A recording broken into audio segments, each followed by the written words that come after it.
High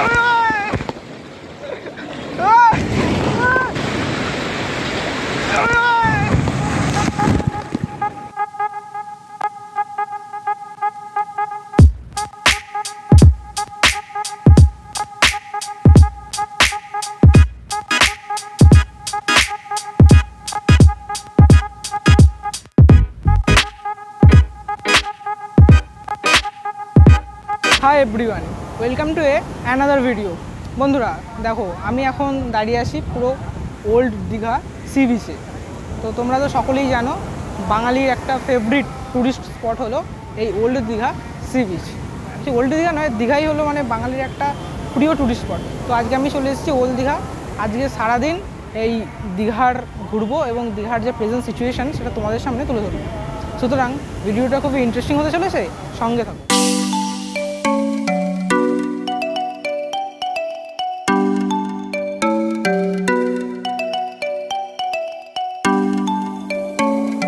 বন্ধুরা দেখো, এখন তোমার সানরাইজ হচ্ছে, তো চলো তোমাদেরকে দেখাই।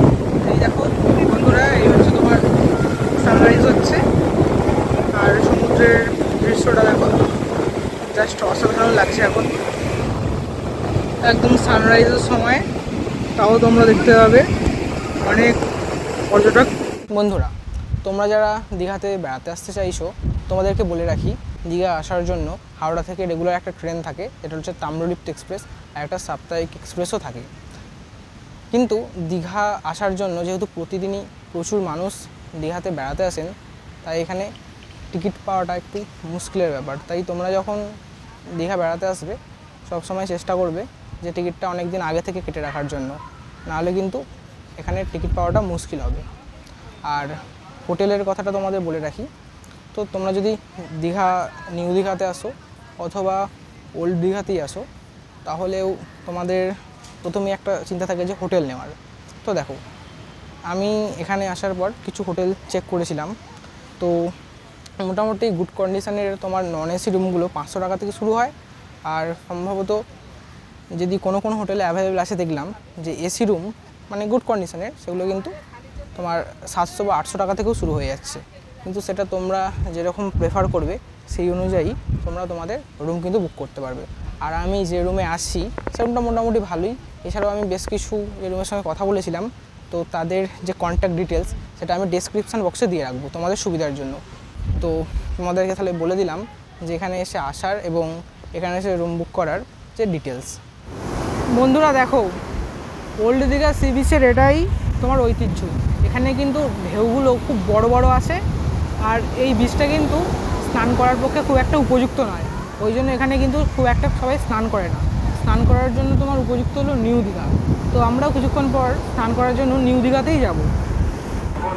তো বন্ধুরা দেখো, এখনই সকালবেলা কত পর্যটক আসতে শুরু করেছে, আর বিচের মধ্যে বিভিন্ন বিনোদনের ব্যবস্থাও রয়েছে। ফ্রেন্ডস দেখো, তোমার এটা হলো ওল্ড দীঘার যে অটো স্ট্যান্ড সেটা, আর একদম অটো স্ট্যান্ডের পিছনেই তোমরা দেখতে পাবে ওল্ড দীঘার যে সি বিচ সেটা। তো এখন এখান থেকে একটা তোমার অটো নিয়ে যাব মোহনাতে। তো চলো যাওয়া যাক। দেখো, তুমি ওল্ড দীঘা থেকে যে কোনো জায়গায় যে যাবে তার প্রাইস চার্টটা এখানে পুরো দিয়ে দেওয়া রয়েছে। তো এই প্রাইস চার্ট দেখেই তোমরা বিভিন্ন সাইট সিনগুলো করতে পারবে। বন্ধুরা এখন তোমার ওল্ড দীঘা থেকে টোটো করে যাচ্ছি মোহনাতে। তো চলো যাওয়া যাক।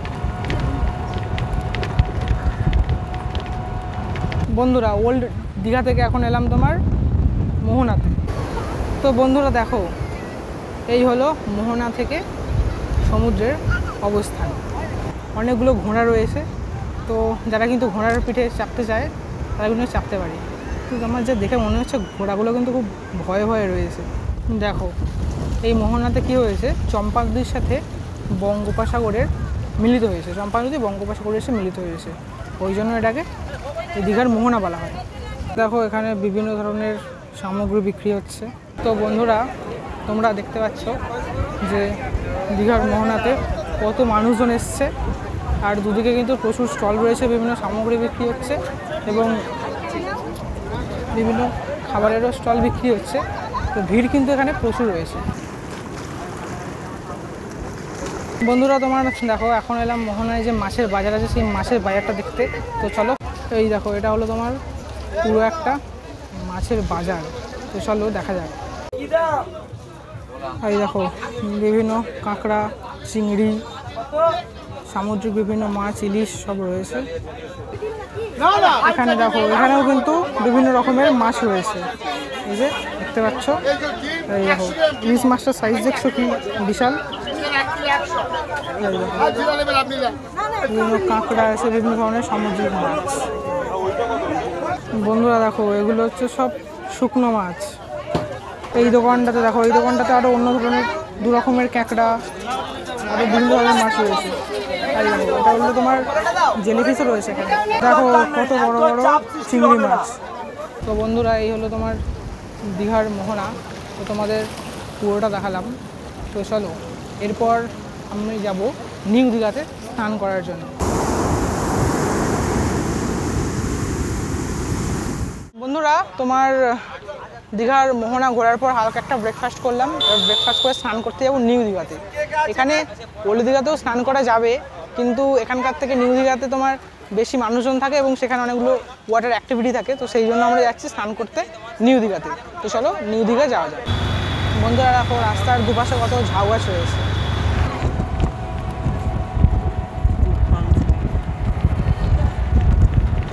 বন্ধুরা তো এখন চলে এলাম নিউ দীঘাতে। তো চলো সমুদ্রে যাওয়া যাক।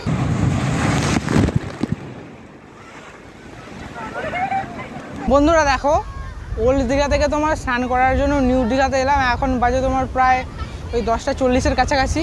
কিন্তু জোয়ারের যে অবস্থা তো তোমরা দেখতেই পাচ্ছ, পিছনে বিশাল বড় বড় ঢেউ আসছে।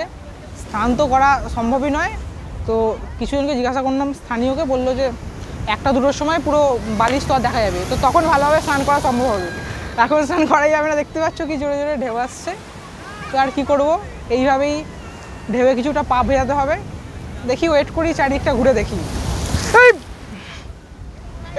বন্ধুরা খালি দেখো নিউ দীঘার অবস্থা, কি বিশাল বিশাল ঢেউ আসছে, তো তোলপাড় করে দিচ্ছে চারিদিক। আর এই দেখো প্রচুর ট্যুরিস্ট এসেছে, আর প্রচুর রকমের সামগ্রী এবং অনেক সফিজারে বিক্রি হচ্ছে, প্রচুর সি ফুড স্টল আর অনেক আছে। কিন্তু দেখো কেউ স্নান করতে পারছে না, সবাই কিন্তু এখানে বসে বসেই ঢেউগুলোকে গায়ে লাগাচ্ছে। কারণ এই পরিস্থিতি তো স্নান করা যাবেই না। আর দেখতে পাচ্ছ কি অবস্থা, এখানে বিশাল অবস্থা।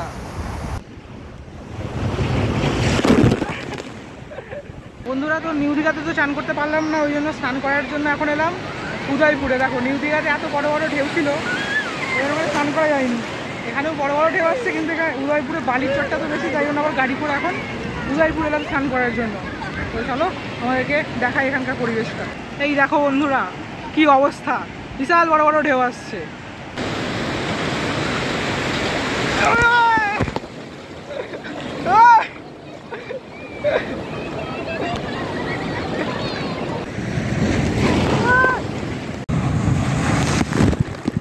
বন্ধুরা দেখো প্রথমে তো নিউ দীঘা গিয়েছিলাম স্নান করার জন্য, কিন্তু সেখানে তো স্নান করতে পারলাম না, কারণ পাথরের ওপর বড় বড় ঢেউ আসছিল।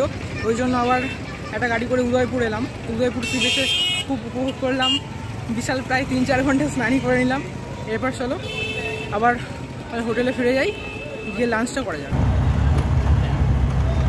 উদয়পুর সি বিচ থেকে স্নান করে আসার পর লাঞ্চ করে একটু রেস্ট নিয়ে আবার তোমার এই ওল্ড দীঘার যে সি বিচ আছে তো সেখানটা ঘুরতে এলাম। তো আজকের আমার এই ওয়ান ডে ট্যুরের একটু ওভারঅল ভিউটা তোমাদেরকে বলে দিই। তো ফার্স্ট তো আমি সকালের দিকে দীঘা পৌঁছালাম। দীঘা পৌঁছে ফার্স্ট একটা রুম বুক করলাম, এবং রুম বুক করে ফ্রেশ হওয়ার পর এই ওল্ড দীঘা বিচ থেকে সূর্যোদয়টা দেখলাম। সূর্যোদয় দেখার পর এখান থেকে গেলাম মোহনা, দীঘার মোহনা। তো সেখানে মোহনাটা ভালো করে ঘুরলাম এবং সেখানে মাছের বাজারটা দেখলাম। এরপর আবার ওল্ড দীঘা হোটেলে ফিরে এসে, তো এখানে ওল্ড দীঘাটা স্নান করার পক্ষে অতটাও ভালো নয়, ওই জন্য আমরা নিউ দীঘা গিয়েছিলাম। তো নিউ দীঘা গিয়ে দেখলাম তো সেখানে জোয়ারের সময় প্রচুর বড় বড় জলের ঢেউ আসছে। তো সেই সময় তো স্নান করা প্রায় ইম্পসিবল। তো সেখানে হালকা জাস্ট একটু ঢেউটা খেয়ে তো আমরা ঠিক করলাম যে আমরা উদয়পুর যাব, উদয়পুরে গিয়ে স্নানটা করে আসবো। তো সেই মতো আমরা চলে গেলাম উদয়পুরে। কিন্তু উদয়পুরে গিয়ে দেখলাম অনেক সুন্দর একদম বালুকাময় পুরো বিস্তৃত একদম যে ক্ষেত্র, তো সেখানে আমরা অনেকক্ষণ এনজয় করলাম।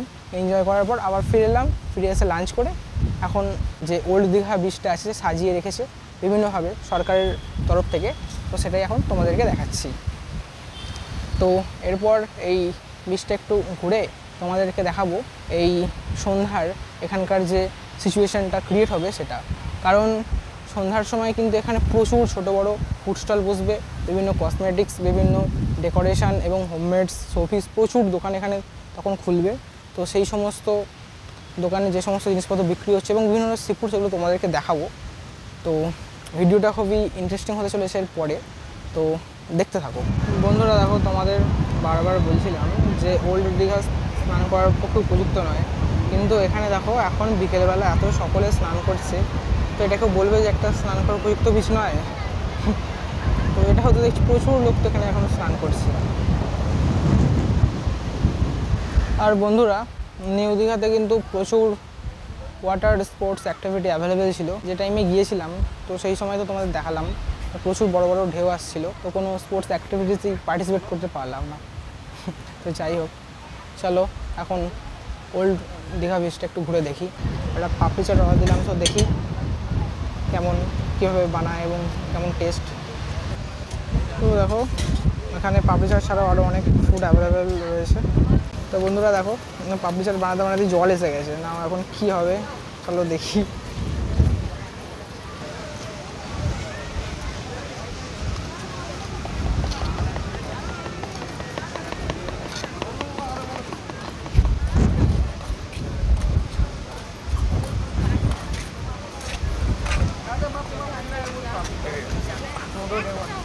বন্ধুরা দেখো, ইতিমধ্যেই সন্ধ্যা হয়ে গিয়েছে আর পর্যটকদের ভিড়ও শুরু হয়ে গেছে। তোমরা চারিদিকে দেখতে পাবে প্রচুর পর্যটকের আসতে শুরু করেছে আর প্রচুর ফুড স্টল আর বিভিন্ন শোপিসের স্টল রয়েছে। তো চলো পুরো এখানকার যে চত্বরটা সেটা ভিজিট করা যায়। বন্ধুরা দেখো, এখানে বিভিন্ন ভ্যারাইটির শিক কাবাব রয়েছে আর এখানে দেখো এখন শিক তান্দুরি কাবাব হচ্ছে। ফুড স্টলটাতে কত রকমের সামুদ্রিক মাছ অ্যাভেলেবেল রয়েছে, ক্যাঁকড়া, সার্ডিন, অক্টোপাস, পমফ্রেট। এগুলো কি গো?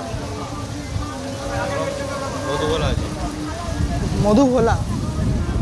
এগুলো তো ভেটকি মাছ, চিতল আছে আর চিংড়ি মাছ, তাই তো? তো আমি এখন একটা তোমার ছোট মিডিয়াম সাইজের ক্যাঁকড়া অর্ডার দিলাম, তো 150 টাকা নিল। তো চলো টেস্ট করে দেখা যাক। এখন তো বানাচ্ছে, এই যে ক্যাঁকড়া বানিয়ে দিয়েছে, তো চলো দেখি টেস্ট করে কেমন। বন্ধুরা এটা দেখো একটা ড্রাই ফ্রুটসের দোকান, তো এখানে বিভিন্ন ধরনের ড্রাই ফ্রুটস রয়েছে। এটা হচ্ছে তোমার আইসগোলা স্টল। দেখো বন্ধুরা, এখানে তোমাদের অনেক কিছু রয়েছে, যেমন আইসগোলা, পপকর্ন, ফুচকা, ওখানে তোমার প্যাঁড়া, বাদাম চাট, ক্ষীরপাক মালাই। এখানে দেখো এইসব অনেকগুলো খাবারের কিন্তু স্টল রয়েছে।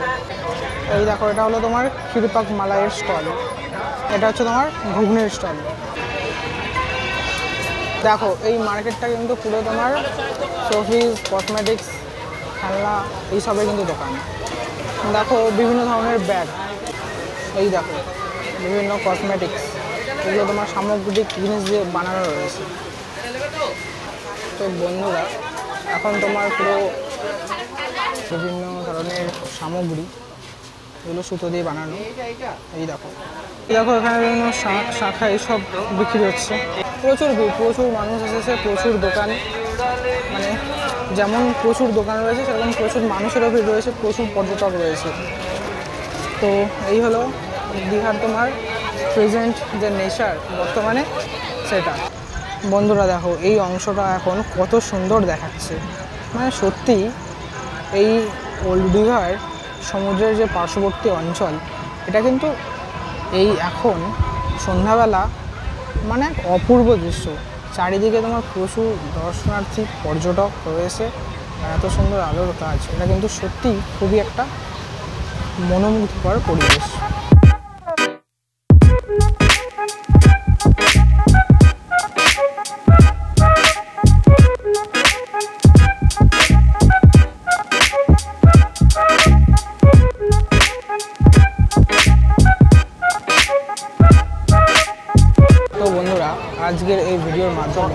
পুরো সারাদিন দীঘার বেশ কিছু টুরিস্ট স্পট ভিজিট করলাম এবং তোমাদের সামনে তুলে ধরলাম।